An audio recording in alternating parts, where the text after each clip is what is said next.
Selamat datang di mata kuliah Manajemen Strategi, pertemuan ke-6 tentang formulasi dan safari strategi. Tujuan pembelajaran. Setelah mempelajari mata kuliah ini, mahasiswa diharap dapat menjelaskan definisi sukses dalam dunia bisnis. 2. Dapat menerangkan hakikat strategi, terutama bagaimana memformulasikan strategi dan memilih strategi dari berbagai macam perspektif. Yang ketiga, dapat menguraikan safari strategi yang menjelaskan strategi dari perspektif 10 mazhab sejarah pemikiran strategi berdasarkan perspektif formasi strategi.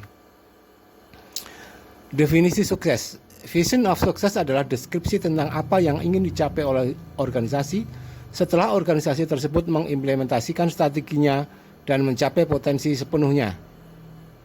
Perusahaan sukses adalah perusahaan yang mampu menciptakan kapabilitas khusus pada hubungan yang dibuatnya dan beroperasi pada lingkungan yang mampu memaksimalkan nilai dari kekhususannya.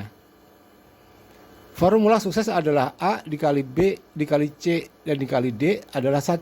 Keterangannya adalah A adalah alat, B adalah bekerja, C adalah cita-cita, sedangkan D adalah doa. Unsur A, B, C, dan D semuanya harus bernilai 1. Bila unsur A, B, C, D tersebut tidak terpenuhi salah satu atau semuanya, maka ia akan bernilai 0, artinya adalah gagal. Karakteristik perusahaan yang sukses. 1. Pemberian pelayanan berkualitas tinggi dari perusahaan. 2. Inovatif dalam merespons secara cepat keinginan konsumen. 3. Memiliki visi jangka panjang. 4. Kesehatan finansial. 5. Keberhasilan yang membuat perusahaan lain untuk menirunya. Keunggulan khusus. Karakter tidak dimiliki oleh perusahaan lain. Harus memiliki faktor berkelanjutan dan kesesuaian.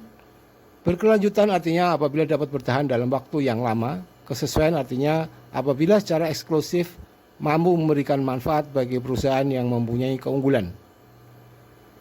Formulasi strategi adalah tahap merumuskan, menyusun, atau memformat strategi yang dimulai dengan pengembangan visi dan misi organisasi, mengidentifikasi peluang dan ancaman eksternal, menentukan kekuatan dan kelemahan internal, penentuan tujuan jangka panjang untuk menghasilkan strategi alternatif dan strategi terpilih yang berkelanjutan. Isu yang terdapat dalam formulasi strategi, apa usaha yang akan dilakukan, bagaimana pengalokasian sumber daya, perluasan operasi atau diversifikasi, apakah memasuki pasar internasional, apakah merger, ataukah membentuk suatu joint venture, bagaimana menghindari pengambil alihan. Menurut Porter, prinsip dalam pembuatan strategi adalah bagaimana sebuah organisasi mengatasi persaingan dan memenangkan persaingan dengan menggunakan sumber daya yang dimiliki.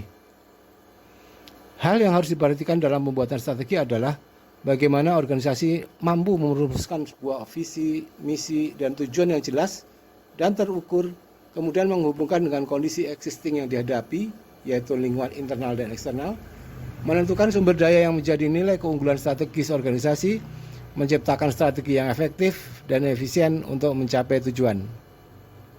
Proses pembuatan strategi terdiri dari, yaitu A.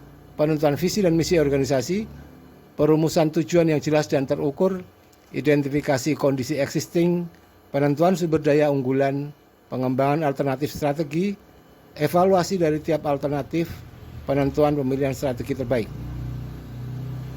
Terima kasih.